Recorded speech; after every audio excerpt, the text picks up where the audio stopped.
Microfocus, creators of visual programming tools for software development, is pleased to provide major funding for the Computer Chronicles, the story of this continuing evolution.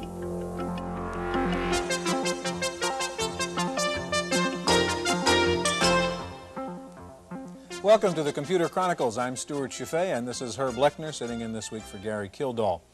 Herb, what I'm working on right now is a business applications program called Lotus 123. It's one of the more popular business application packages right now. The 123 stands for the three basic functions which are more or less integrated in here: database management, spreadsheet analysis, and graphics. What I have right now is the spreadsheet analysis part of the program. I just transferred a file out of my database manager, put it into the spreadsheet analysis, just sorted it out to list these hypothetical offices of our hypothetical business here. And what I can do now, if I want to see a graphic representation of these particular figures, which are quarterly sales figures by office, I can just, with one or two keystrokes, turn that into a pretty impressive demonstration. Our subject today is business applications, Herb, and the first thing I wanted to ask to get going is lots of businesses are making that transition into the use of computers to solve business problems. In some cases, it seems to work out very well. Frankly, in other cases, people aren't so happy with this process. What makes the difference between succeeding and failing in using a computer in your business? Well, Stewart, in 1983, Time elected a Computer Man of the Year, and yet I haven't seen any boards of directors putting computers in as presidents of companies. And I really think that the difference between success and failure in the use of computers, as in any business tool, lies in the hands and the skill of the person using it, their ability to select, use, apply this tool to accomplish their business needs. Okay, we're going to be meeting an executive from Computerland. We'll meet a computer expert from Stanford University, and we'll hear firsthand what IBM is doing to help solve the business problems that companies have. First, let's go out inside and see how computers are being used now in business. Integrating computers into the workplace evolved from the basic need and curse of almost every office: producing, manipulating, and storing written information. Like the original number-crunching computers used in science and mathematics, business automation systems are paper crunchers and time crunchers, squeezing ledgers and files onto disks and opening flexible communication lines of enormous capacity. There is no shortage of predictions about what the impact of automation will be on traditional workplaces, but one trend is certain: offices are being redesigned to accommodate a new level of information gathering and distribution. In glossy magazines that promise paper-free offices, personal computer terminals are ubiquitous. Just as business software becomes more integrated, hardware is becoming a more integral part of desks, counters, and even briefcases, absorbing more and more of the traditional desktop tools. In some of the latest designs, communication and data manipulation are combined into one small module, bringing together telephone, word processors, spreadsheets, files, and electronic mail. Digital voice storage is incorporated in an effort to make the system more executive and clerical friendly. Kevin, I'll be sending you the one-pager advertising the system. Computers are suited for more than just front office use, but the computerized desk is an example of automation applied to streamline the most time-consuming tasks. Paperwork and phone calls are estimated to make up as much as 75% of office activity.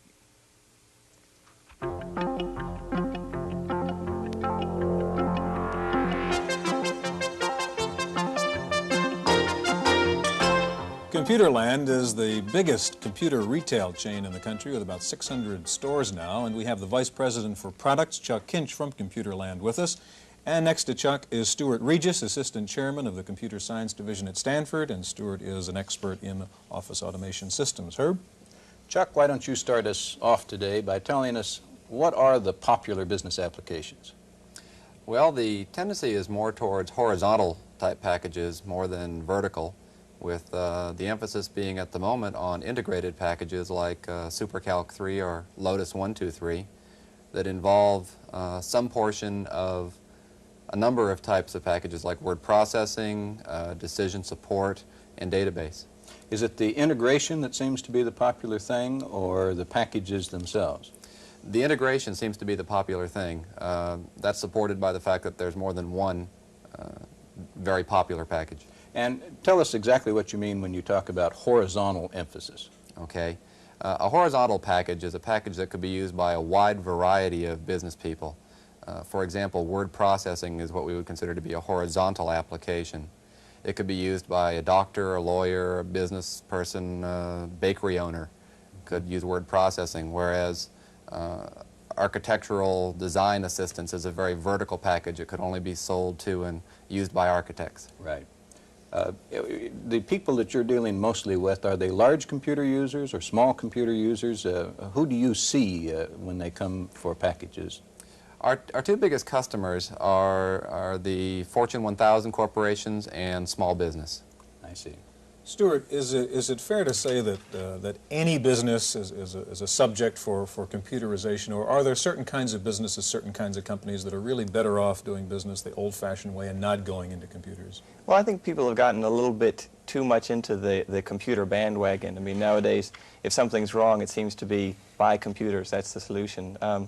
I think that in the next 5 to 10 years, though, virtually every business will want to incorporate computers in some way into their business. I think we're seeing the computer as the communications tool of the future. It would be like having a business without phones. I think that it's going to be integral to every business. Well, it is pervasive, and many people are delighted with the computer applications, but some are not. What makes the difference between a happy customer and one who isn't? Chuck, maybe that's your area.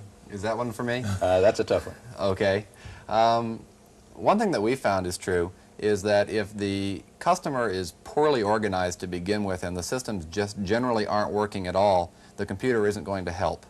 So we ask our customers to sort of do some preparation and get their systems in order before they automate. The computer is not necessarily the answer, but part of it. What happens when a customer, let's try to go through a scenario, a customer walks into, say, a Computerland store and he's running a small business and he's got all these problems. How do you mesh the variety of solutions which are on the shelf and the problems this particular guy has? Well, a lot of what some people would call the sales cycle really constitutes information gathering on the part of the salesperson, and then a certain amount of analysis, and then a lot of education back to the customer. And ultimately, we try to let the customer make the final decision after they've been educated to some degree with a little guidance by the salesperson. What kind of an educational program would you map out for a customer, either of you, I think? Well, I see it even as a user of computers rather than someone who sells them. I have an administrative post in the university. I'm in charge of the training program, for example, for our secretaries. It's very interesting to see that we have to screen people from the very beginning. When they first come in for an interview, we have to talk to them about computers because there are a lot of people out there who are very afraid of them. I think that's also one of the major challenges of office automation is getting people who feel comfortable even starting with the machines. There are a lot of people who have genuine fears of it. Mm-hmm. Even managers, I might say especially managers, often have that kind of fear. Do you see that also in your stores, Chuck? Oh, absolutely. That's why our current slogan is Make Friends with the Future. We like to portray our stores as being friendly places. A good place to start, we'd like to think, is a Computerland store where somebody might give you some recommended reading or just have a general discussion and talk about the principles behind microcomputers. Chuck, could we get specific and maybe list the various kinds of business applications we're really talking about? What's the variety of areas in which you can use computer software now? Well, of course, we've discussed a little bit about the integrated packages, which make up a number of types of packages together. To split that out, the more popular ones are word processing, decision support or spreadsheet, it's sometimes called, database applications. We're seeing some increased popularity in word processing and in graphics programs also. Particularly graphics programs that will display information that you have in your database, for example. Yes. One of the things that we find in our department, well, and also at the university as a whole, one of the worst things that happens is duplication of effort. You have somebody who's working on a Wang word processor who writes a letter. This memo goes over to somebody else, and that person's secretary types it into an IBM PC. Some discussion goes back the other way. Some figures are generated. It's given to the person who's the graphics wizard who can make pie charts, etc. It's much easier if you do have an integrated package where these things are easy. You know, I'm frankly surprised, though, because in the small business environment, in the large business environment, I see where people would want the decision support type tools, of a fairly horizontal and general nature. But do all the small businesses now have their chart of accounts and general ledger stream programs and payroll and tax programs? Is that why you're not seeing still a high level of interest in vertical applications of that type? The general business type package is probably the next most popular line right behind the horizontal packages financially oriented business. Yes, we sort of look at it as a very narrow horizontal package. Most people can use general accounting. However, it is rather vertical in its expertise, and it requires some accounting expertise also. I see. Go ahead. An interesting application that you didn't mention was electronic mail. And I can see that for a small business that wouldn't be as interesting. I was just curious how sales go in terms of any kind of electronic mail packages. We see a significant increase in communications. I listed communications as one of the up-and-coming horizontal packages. It's not specifically electronic mail, but it certainly is part of communications packages. Packages like PC Talk and Crosstalk are starting to hit the bestseller charts for us. Okay, there's not much doubt about who is the leader in business applications right now. That's IBM. And in just a moment, we're going to have a rare opportunity to talk with an IBM representative and one of their customers to see how they go about solving business applications with computers. And that's coming up in just a moment.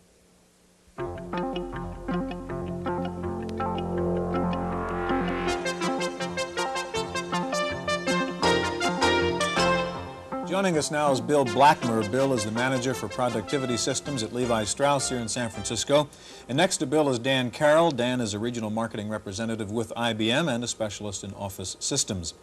Now, Bill, I want to start with you. Levi is a large corporation. How do you go through the process of recognizing that you have a problem and then figuring out how you're going to use a computer to solve that problem? We had a problem where we recognized that office systems, or the office environment, the headquarters type environment at Levi Strauss, was probably the last area where we have thrown computers, where we have thrown data processing, where we have thrown technology in there in an effort to make people more productive. We've obviously done it in our warehouse environment, time and motion studies, and also in our distribution center environment. That combined with the fact that our corporation and even the marketing environment that we work in requires us to make more efficient use of our time and to get information to our senior executives more quickly, that we had to look at office systems as something that needed some serious study. So that's how we basically got involved in office systems in the early days. Are there some basic criteria you established up front as to what this system had to do? Yeah, we kind of looked at it as a three-tiered approach. There was one thing that Levi's has a little saying that says that Levi's is people. Office systems, office automation is a scary term to a lot of people, so it became very important to put these people at ease and to make them own the process.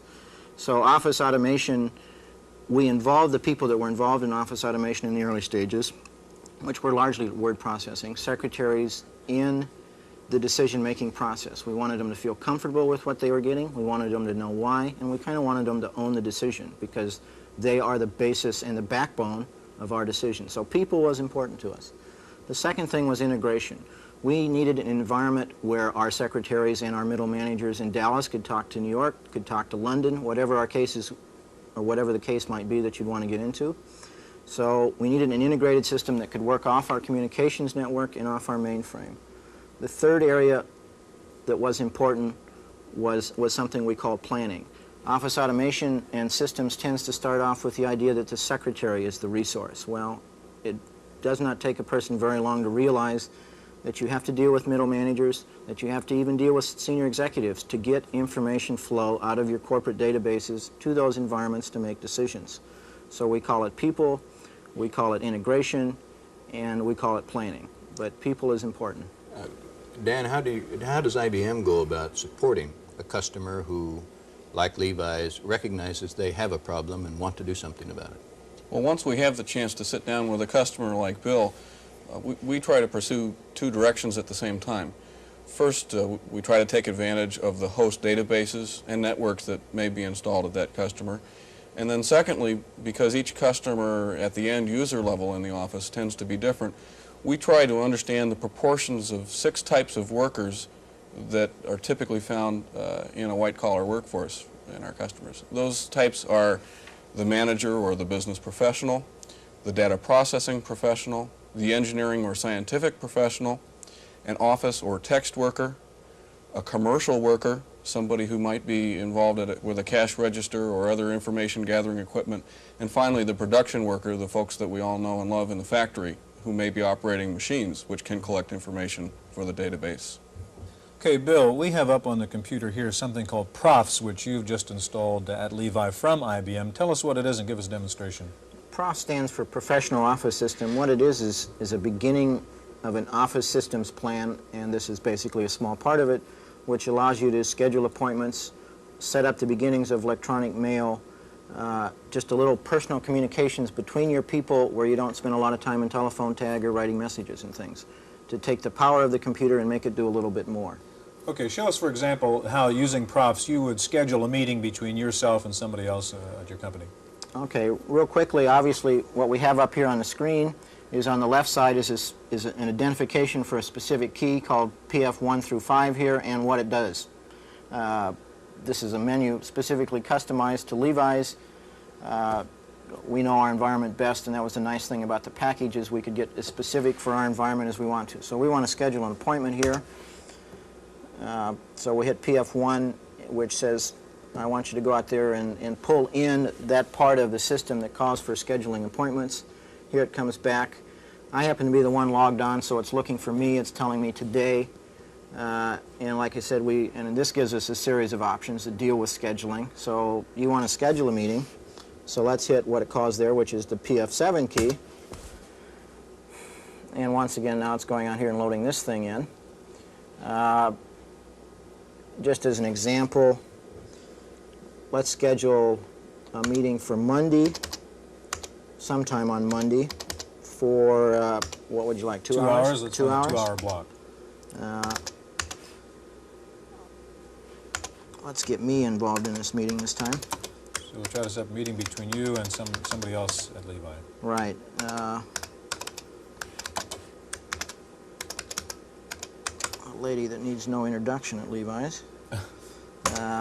And what's happening now? All right, what it's now doing is it's going out there and looking in my schedule and Bonnie's schedule for Monday and finding out if there's an open 2-hour period. So, you know, if we have 800 schedules out there, it's looking for our 2 specific ones and coming back with a note. And what does it tell you? Well, this note is telling us that it could not find a meeting time to match these requirements on this day for Bonnie and I.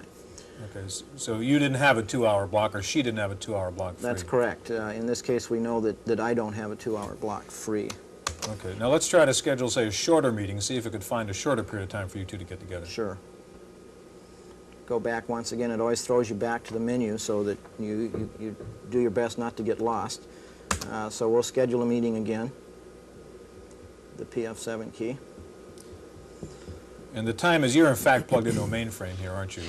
Yeah, this particular test that we're running right now is tied to an information network that's running in Florida, but it is customized to our specific environment. It's an example, it's exactly what we're going to bring in-house. So let's go out here and let's schedule, what would you like, 15 minutes? 15-minute meeting. All right, so we'll hit 15 minutes, and I always wonder when I do this if I'm going to spell my name wrong, and I just did. Okay, and let's get Bonnie in here. A-N. I suppose if you did enter the wrong name, it would tell you so. Well, it would either tell you so if it could match 5 or 6 characters up, it would go out and find the name anyway, without any, whoops. Well, let's hit transmit so that we get some action done here. Once again, it's going out there now and comparing our 2 schedules. Okay, now looking for 2 15-minute blocks which are open on both your schedules now. That's correct. And what's it saying? And it's coming back and saying that we have a 15-minute schedule here on Monday, and at between 8 and 8:15, and we have a whole hour open Monday afternoon. What we do at this stage, if we decided to pick the 8 o'clock meeting, is simply enter an X here, saying I've decided I want that time with her. It throws me into a note that says, where do you want the meeting? What's the purpose of the meeting? But it's a note that's going to be sent to her electronically, so when she's on her terminal, she'll know that that meeting is there and set up. And this is where I would enter that information.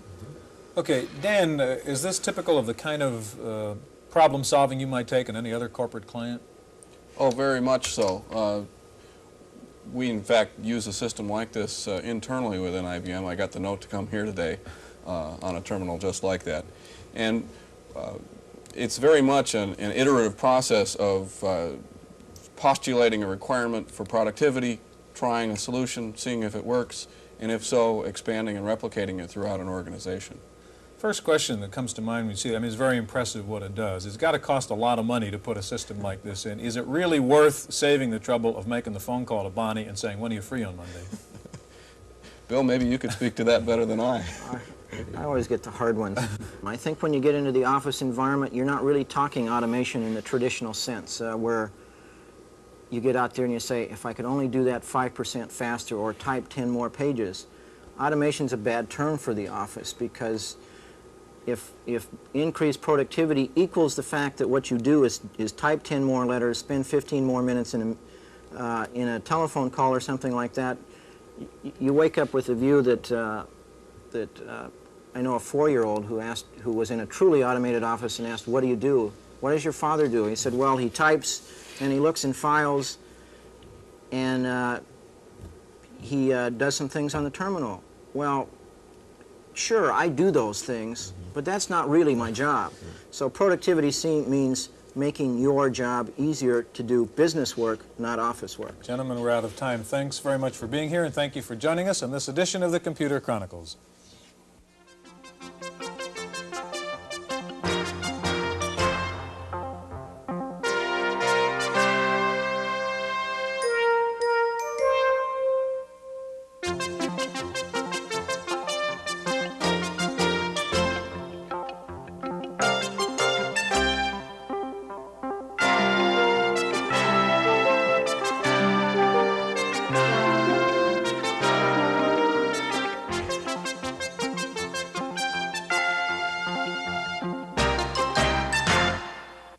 Microfocus, creators of visual programming tools for software development, is pleased to provide major funding for the Computer Chronicles, the story of this continuing evolution.